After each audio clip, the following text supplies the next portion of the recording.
विदेशी विनिमय दर विदेशों से और अपने देश से, जैसे मान लीजिए भारत है, आप जिस देश में रहते हैं और विदेश कोई भी देश हो, एनी कंट्री, जिससे आपका आयात और निर्यात हो, वो आपके मूल्य को, आपके रुपए का मूल्य कितना रखता है और आपके यहाँ उसके रुपए का मूल्य कितना है, उस पर विनिमय, विनिमय माने आपको बताए हैं लेन देन, बेचना और खरीदना।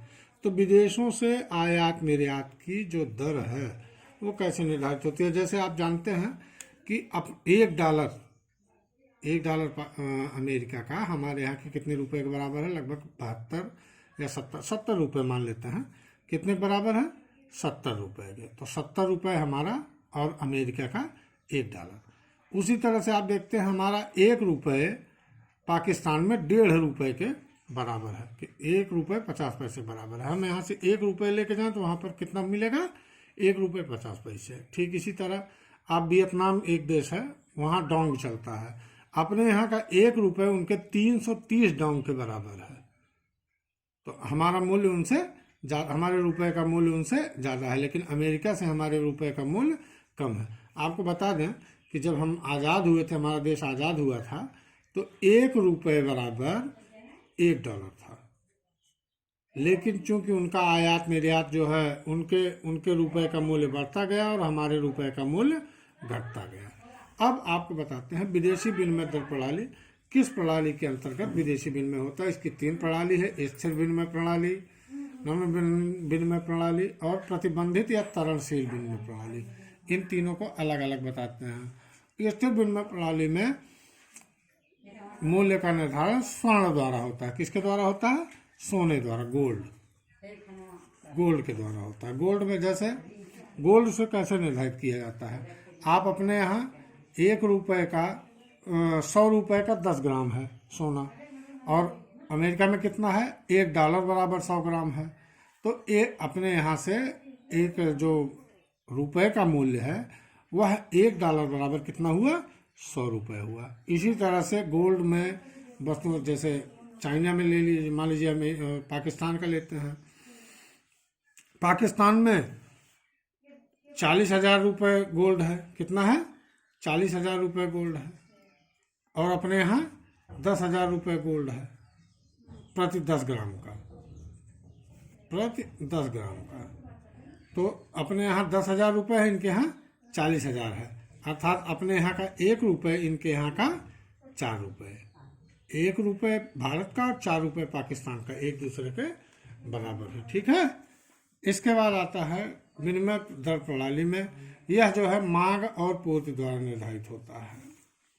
आप देखते हैं ऐसे OX और OY रेखा खींच लिए, इस पे कुल मांग और कुल पूर्ति एक दूसरे को जिस बिंदु पर काटती है वहीं पर मूल्य का निर्धारण होता है।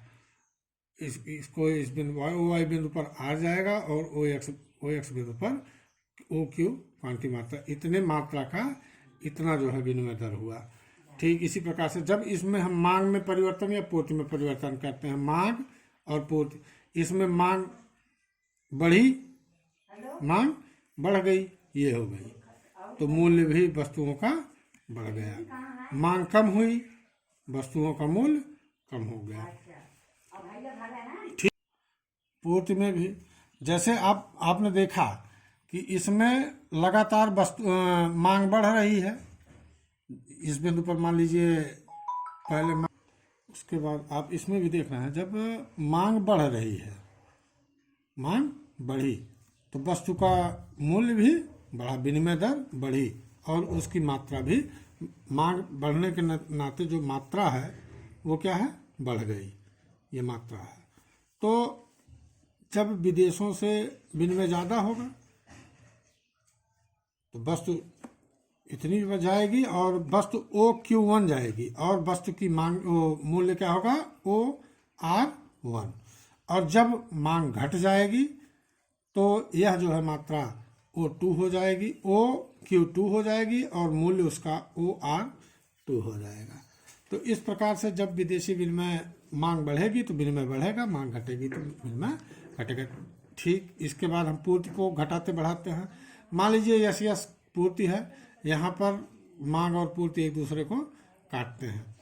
जब मांग पूर्ति बढ़ गई, सप्लाई बढ़ गई, तो सप्लाई बढ़ने से जो है मूल्य क्या हुआ, घटा, मात्रा बढ़ी, तो देश को लाभ होगा। और जब यही पूर्ति बढ़ गई, पूर्ति घट गई, जब विदेशों को पूर्ति घट गई तो मूल्य तो बढ़ गया लेकिन मात्रा आपकी घट गई, इसमें देश को नुकसान होता है। उसके बाद तीसरा आता है प्रतिबंधित तरणशील। यह जो है मांग और पूर्ति के सिद्धांत को ही सरकार द्वारा निर्धारित किया जाता है। बस केवल इसमें इतना आ जाता है कि इसका निर्धारण कौन करता है, सरकार करती है।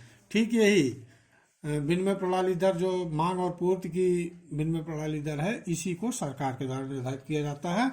और इन्हीं चित्रों के द्वारा जब सरकार मूल्य का निर्धारण करती है तो उसको बताया जा सकता है। उसके बाद आते हैं मुद्रा की मांग और पूर्ति कैसे निर्धारित होती है। तो मांग निर्धारित करने के लिए मुद्रा की डिमांड, जैसे डॉलर हुआ, मेन मुद्रा डॉलर है, डॉलर की मांग अगर हमारे देश में है तो क्या क्या किस किस लिए होती है, ऋण चुकाने के लिए। जो विदेशों से हमने ऋण लिया है, IMF से या किसी देश से ऋण जो लिया है, उसको चुकाने के लिए डॉलर की आवश्यकता होती है। विदेशी निवेश, विदेशों में निवेश करने, विदेशों में मकान खरीदने के लिए या विदेश में अपनी कोई कंपनी लगाने के लिए, उसके लिए भी किसकी आवश्यकता होती है, डॉलर की। आयात के लिए, विदेशों से वस्तुओं को मंगाने, आयात करने के लिए किसकी जरूरत होती है, डॉलर की।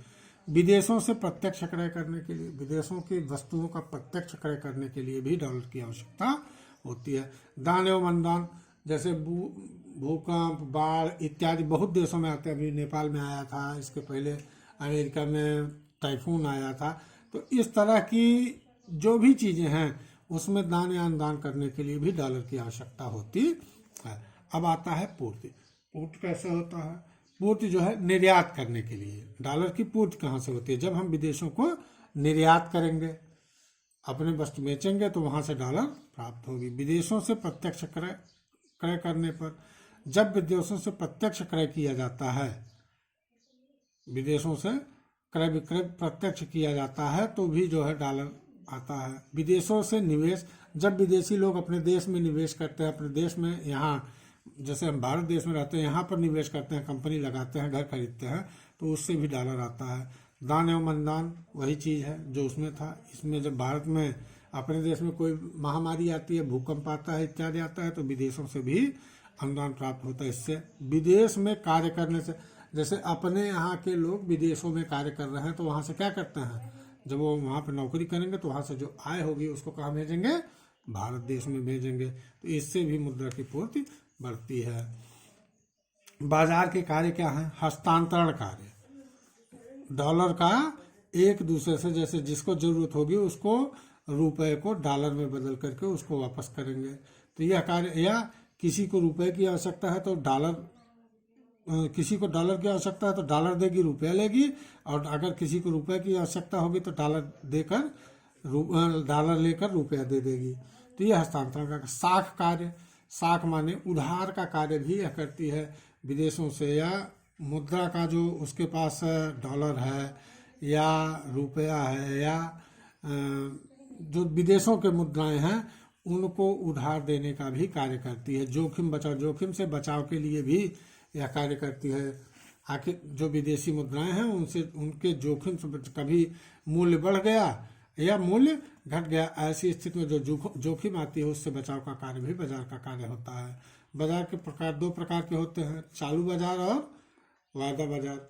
चालू बाजार वो होता है, जैसे मान लीजिए किसी ने 15,000 का मोबाइल खरीदा विदेश से और उसका रेट $70 था। कितना था, $70 था। अब एकाएक 15,000 ही इसको लेना है, लेकिन 2 महीने बाद लेना है। तो 2 महीने बाद क्या होगा, रेट बढ़ के $80 हो गया। कितना हो गया, $80। तो $10 बढ़ा ना, तो चालू बाजार में इसको $80 के हिसाब से वस्तु मिलेगी, इसको 70 के हिसाब से नहीं मिलेगी, इसको $80 के हिसाब से मिलेगी। तो प्रति मोबाइल इसको $10 का नुकसान होगा। ठीक ही यही चीज जब वायदा बाजार के अंतर्गत कहते हैं, जब वायदा बाजार जहां पर लागू होता है तो वायदा बाजार में अगर यह 70 रुपए में ही तय है तो इसको 1 महीने बाद लेना है तो भी यह 70 रुपए में ही देगा, भले ही इसका मूल्य बढ़ गया हो। अर्थात चूंकि इस पे इसकी जो है बात तय हो गई है कि $70 में हमको 15,000 मोबाइल चाहिए, तो इसको कितने में मिलेगी? $70 में ही मिलेगी, जबकि मूल्य कितना है? 80,000। तो चालू बाजार में भविष्य के भुगतान की समस्या होती है और भविष्य में भुगतान पे जो है इसको घाटा होता है, लेकिन वायदा बाजार इसी में ये नहीं होता। चालू बाजार तुरंत आयात निर्यात के लिए यह बाजार अच्छा होता है।